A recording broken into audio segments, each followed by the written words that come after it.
Well, welcome to episode 71 of 10 Minute Record Reviews. And today we're going to talk about this album from 1974, which was a debut album for a band called Splinter, which was effectively a side project for George Harrison. They went on to release a number of other albums, and I'll talk more about how that all came to be later. This is a original 1974 US release. It is essentially early mid-70s pop rock. It's in the same kind of lane as Loggins and Messina, 10cc, Jackson Browne, Badfinger. If you like those bands, I very much say you would like this album. As I mentioned, this is a debut for Splinter. This is also very much their high watermark. They would go on to release a few other albums. They also had a big in Japan phase towards the late 70s and the early 1980s.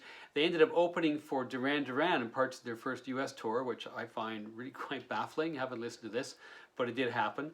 But unless you're really a Splinter completist, and I don't know that there are many of those folks out there, this is the album that you want to get.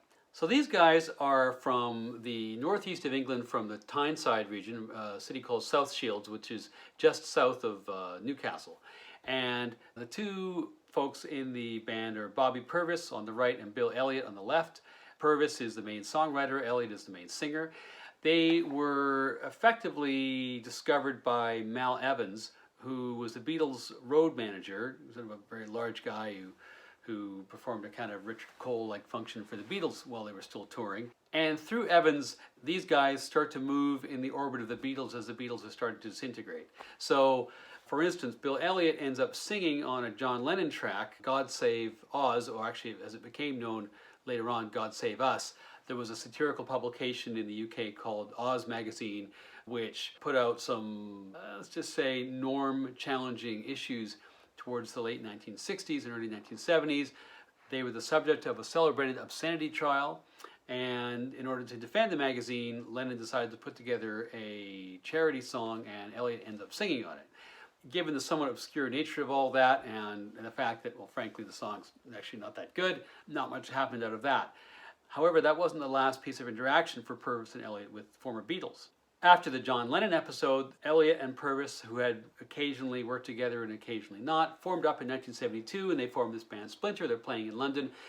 George Harrison is getting into a variety of musical and non-musical production things. So, for instance, he was quite involved in the Monty Python and the Holy Grail movie.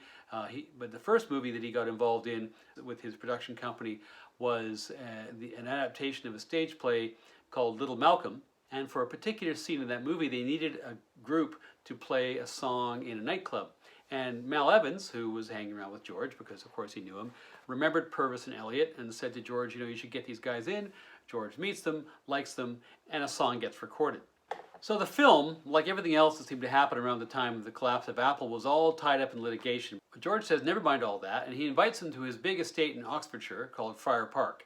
Over the next year, they record this album, and George, through all of his obvious connections, brings in all manner of pretty high-profile session people to play on different tracks in the album. George himself plays an enormous role in this record on pretty much every track, and he plays, I think, 8 or 9 different instruments, contributes backing vocals. And you have to say, as much as Splinter themselves do all the songwriting, Purvis for the most part, Elliott helping out in a couple of tracks, just in terms of the scale of his contribution, this is as much a George Harrison product as it is a Splinter product. George contributes 4 different kinds of guitar, 2 different kinds of bass, including 6-string, Moog synth, harmonium, backing vocals, what am I forgetting? Jew's harp, percussion, you name it. He's all over this album. Other people of real note in this album include Klaus Voormann, the guy who doodled the front cover of Revolver and also plays bass, Gary Wright, Billy Preston, and Alvin Lee 10 years after. So it's pretty much an all-star cast backing up these two guys who really are nobodies at the time. And so the dynamic is really very interesting. And George spends an enormous amount of time with this album. He's just started his label Dark Horse. He has an album he wants to put out called Dark Horse, which gets deferred because he spends a year on this, and he ends up actually rushing that album, which does not get received very well in the end because he spends so much time here. Remarkable how much time is invested by this cast of players in these two guys. But again, though, with really good results. But sadly, as I was saying before, this is really kind of it. There's a great big burst of arrival for these guys. This album is well reviewed when it comes out. But on subsequent albums, George is not as involved. They don't have the same kind of backing, and it shows, frankly. Side one starts with Gravy Train, which is a nice little rock and roll song about groupies and hangers-on.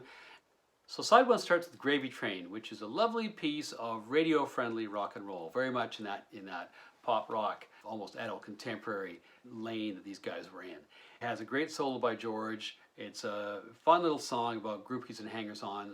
It's a great way to start the album. And that's followed by Drink All Day, which is kind of a fun song about English pub life and the various characters who are engaged in the activity referenced in the title of the song. This song has the distinction of having been banned by the BBC for the use of the word bloody, which gives you some sense of the nature of English society in 1974. So the quality of the album is not bad, but it really takes a notch up with the next song, China Light, which to me, I think may be the best song on the album. Very ethereal sounding tune. Both the verses and the chorus have a lovely minor key feel, and although it's not Harrison singing, it might as well be because it's got the same feel and phrasing Splinter have as Harrison typically does. So it feels very much like a Harrison song from this era, which of course it largely is. The lyric is a little bit odd in that he's clearly singing to an Asian woman, but he can't seem to decide if she's Japanese or Chinese. Anyway, overall sound of the song is fantastic. The lyric seems a bit confused. And it's followed up by Somebody's City, which is a closing song on the first side. This is a great song, and George makes a number of excellent contributions here on guitar. This is a song about basically walking around in London, about industrial decay. It's kind of about a longing for, kind of a pastoral past and a bit of a back to nature kind of ecological theme to the tune. It's also got a really cool bridge, which I guess if you're used to listening to the Beatles, you kind of come to expect that, all Beatles songs typically had that great middle eight, which would set them apart from the other music of the day. And this is an example of that as well. A very solid opening side. So then we're on to side two, and side two starts with the song which was the lead single from the album, Cost to Find Town, which did okay in the UK charts. I count myself routinely mystified at tracks which get released as singles versus tracks that don't. This is one of those ones where, it's all right.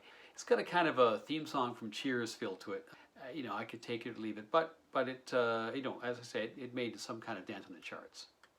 Followed up by The Place I Love, which is a really nice piece of country rock. I mean, this could actually have been the Ozark Mountain Daredevils, or could have been Marshall Tucker, or could have been Skinner or the Almonds in one of their more gentle moods. It's got a great piece of Dobro's slide from George and really nice chorus. So this is also a lovely song as well. So they're really on a roll here.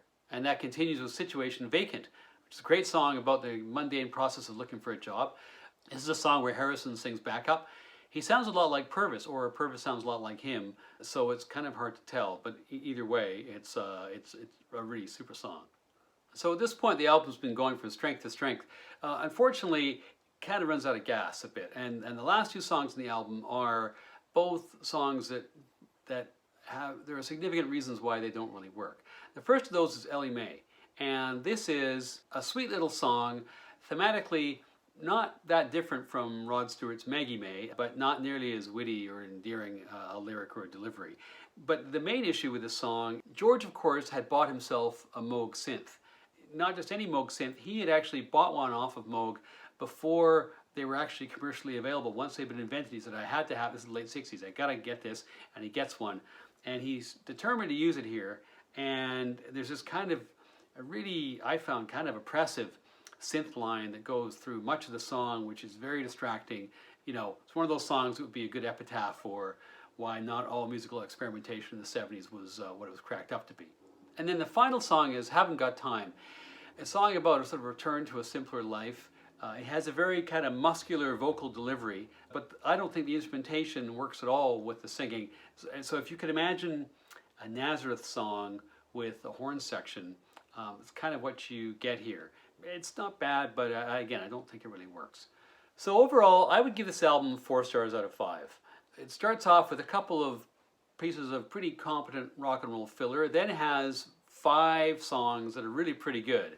Then winds up with a couple tunes that don't really work very well at all. It's also a really selfless piece of work by Harrison. He basically lifts these guys up to touch the sun. They never really got close to this level again, and his own work suffers as a consequence. But I think you have to say then if you view this album as part of Harrison's contribution in his set of works, that there's no blemish here. It's a good album. It's an interesting album. The story is interesting, and again, in that particular moment of early 70s rock and roll, this is a great contribution, and it's well worth listening to.